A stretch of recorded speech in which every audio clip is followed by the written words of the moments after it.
The anger building up inside. Eating away at me.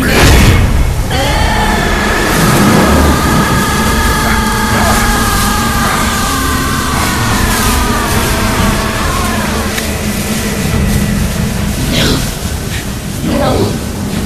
I'll never forgive myself. I don't want to be angry. I don't need anger. I'm not angry.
Let me out of this cage.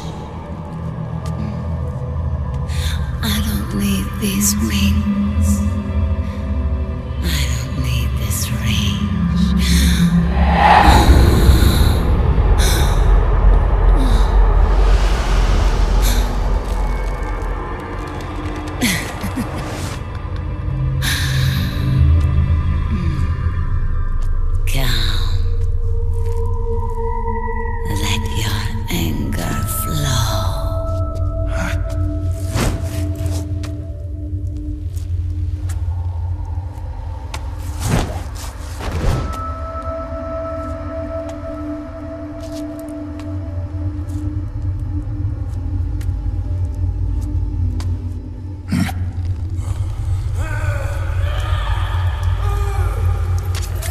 Snake!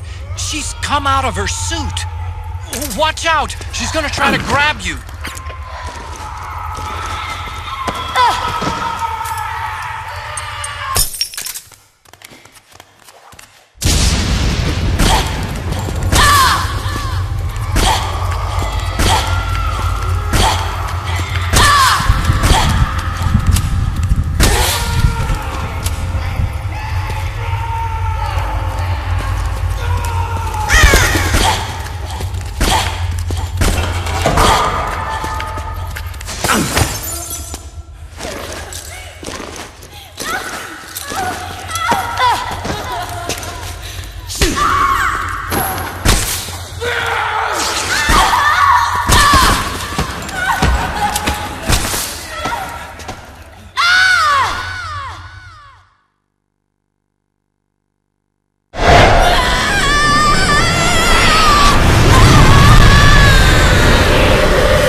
Way to bring that bird down, Snake. Drabbin'. And you got yourself a souvenir, too. A grenade launcher. Nice. That's a real user-friendly weapon. Not much use to me without an ID, though. I'll launder this one free of charge. What's the catch? Only that you give it to me when you're done with it. A weapon with that many decades of rage stored up inside it? Now that's a collector's item. How old was she? I'd say about 20. But she had years of soldiers' rage hidden away in that youthful body of hers. Soldiers? Yeah, the soldiers of Ake. A place that hasn't seen peace in a long, long time. She was captured by one side or another, and kept caged up like an animal, along with God knows how many other kids. Anonymous violence. Exactly. It's unknown whether her captors were with the government or the rebels. In any case, they got their kicks by abusing these helpless little kids day after day after day. That constant barrage, that battlefield rage slowly built up inside their bodies, their minds. The kids tried to keep each other's spirits up, always clinging to the hope that someone would come to their rescue, barely surviving off of scraps of food. But those soldiers didn't stop. They called the kids parasites and shit-eating ravens, beat them even harder. Then one morning, the soldiers just up and left, leaving the surviving kids to be eaten alive by the birds. Almost like one of those sky burials. One by one, their bodies were picked apart by ravens' beaks, until finally the flock came for her. But by some miracle, their beaks cut her bonds instead. And like that, she was liberated. In that instant, she was filled with an uncontrollable rage, and it smothered her soul. She ripped the ravens pecking at her to pieces, and then went after the soldiers. And when she finally caught up with them, she waited until nightfall like a hunter awaiting its prey.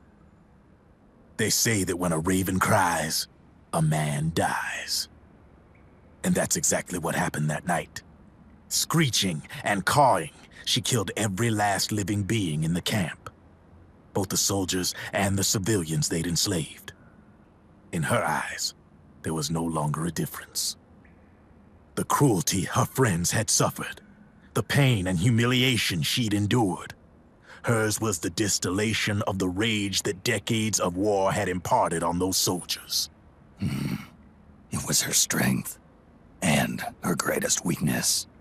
You're something else, Snake. You managed to cleanse Raven of her rage. No, seriously. You're the seed of war.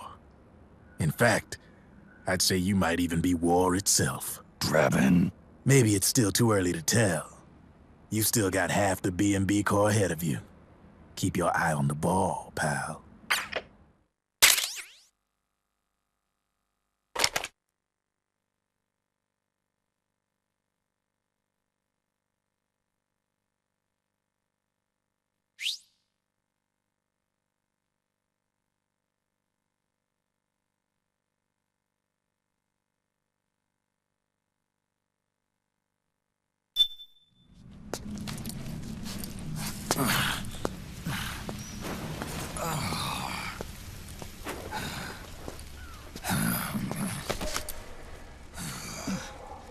Snake, I have to apologize. The 3 vans that came out with us are decoys. The real one is floating down the river, headed downstream. I managed to get in touch with the children. The Pix is safe. We're going to rendezvous on the riverbank, downstream. Land and air routes are cut off. But there's a cruiser waiting for us. The Volta River is our only chance of escape. Let's get out of here. Hurry. Good thinking.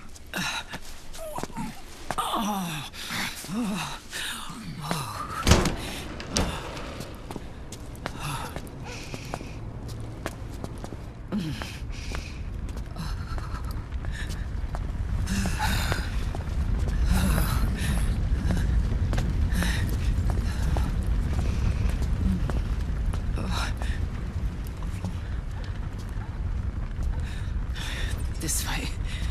Follow me.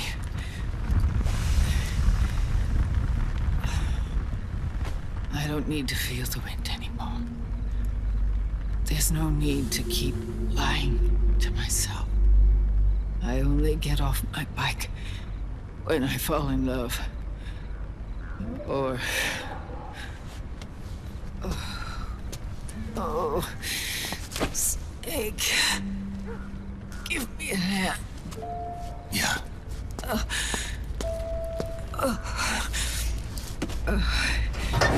The underground aqueduct leads to the river. There's your